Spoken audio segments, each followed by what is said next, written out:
Hello everyone, कैसे हो आप सब। एक बार पुनः स्वागत है आप सभी का हमारे अपने YouTube channel Shiv coaching classes पर। उम्मीद करते हैं आप सभी मस्त होंगे, बेहतर होंगे, आप सभी की पढ़ाई भी अच्छे से चल रही होगी। आज की इस वीडियो में हम देखेंगे क्लास 12 बायोलॉजी एनसीईआरटी।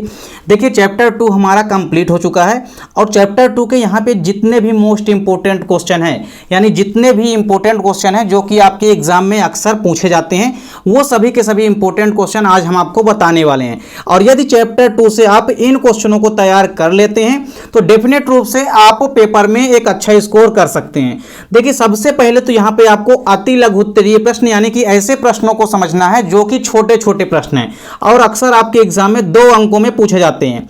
तो इसमें पहला क्वेश्चन आपको क्या तैयार करना है, वृषण व अंडाशय के दो कार्य लिखिए। यानी सबसे पहले तो आपको टेस्टिस यानी वृषण के 2 कार्य कम से कम याद करने हैं। इसके अलावा अंडाशय के 2 कार्य आपको तैयार करना है। फिर इसके बाद देखिए दूसरा प्रश्न क्या है कि शुक्र जनन और अंड जनन की जो प्रक्रिया होती है उसमें शामिल हार्मोन्सों के नाम लिखिए। यानी जो स्पर्मेटोजेनेसिस और oogenesis की जो प्रोसेस होती है उसमें कौन कौन से हार्मोन शामिल होते हैं, उनके केवल नाम लिखने हैं हार्मोन्सों के।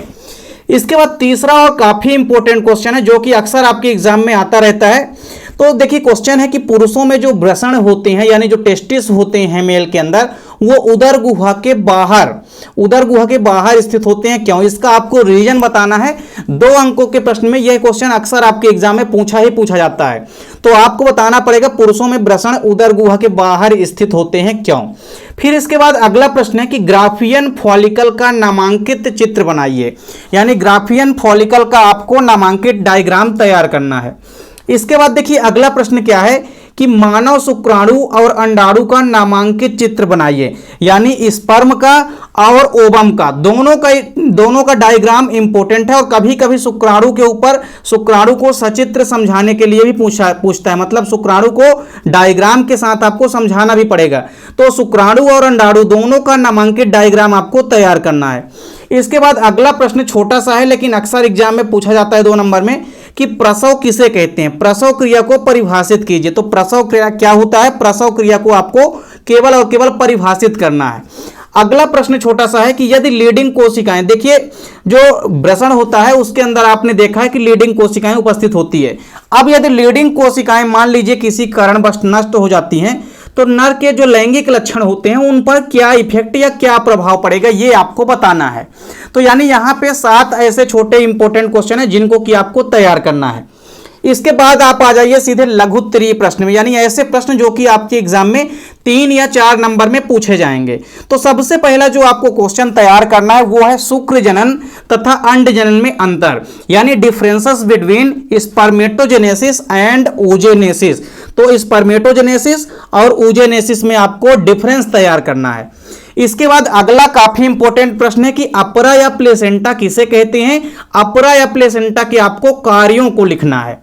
इसके बाद देखिए तीसरा प्रश्न आपको तैयार करना है लघु उत्तरीय में कि वृषण तथा अंडाशय की संरचना का नामांकित चित्र बनाइए। तो देखिए जो प्राथमिक जननांग होते हैं नर व मादा के, यानी वृषण व अंडाशय, तो वृषण व अंडाशय के आपको दोनों के डायग्राम आपको तैयार करना है। कभी कभी देखिए आपको इनका टीएस भी पूछा जाता है, यानी वृषण के अनुप्रस्थ काट का चित्र भी पूछा जाता है, तो उसको भी आपको साथ ही साथ तैयार कर लेना है। इसके बाद देखिए अगला काफी इंपॉर्टेंट क्वेश्चन है आतर्व चक्र यानी कि मासिक चक्र किसे कहते हैं, समझाइए। मेंस्ट्रुअल साइकिल क्या होती है, मासिक चक्र क्या होता है, इसे आपको एक्सप्लेन करना है।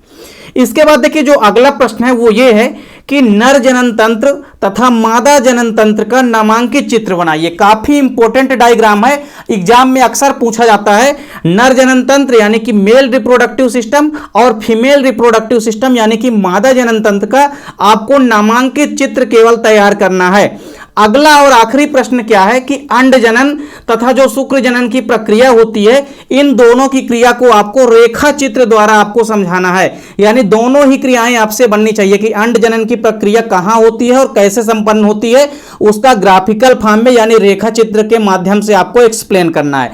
तो अंड जनन और शुक्र जनन दोनों प्रक्रिया यानी कि oogenesis और स्पर्मेटोजेनेसिस दोनों ही क्रियाओं को आपको अच्छे से तैयार करना है। तो चैप्टर 2 से यानी कि मानव जनन वाला या ह्यूमन रिप्रोडक्शन रिप्रोडक्शन वाला जो हमारा चैप्टर है, इनसे आपको इतने क्वेश्चन तैयार करने हैं। उम्मीद करता हूं कि वीडियो आपको पसंद आई होगी। वीडियो आपको यदि अच्छी लगे तो लाइक और कमेंट जरूर कीजिए।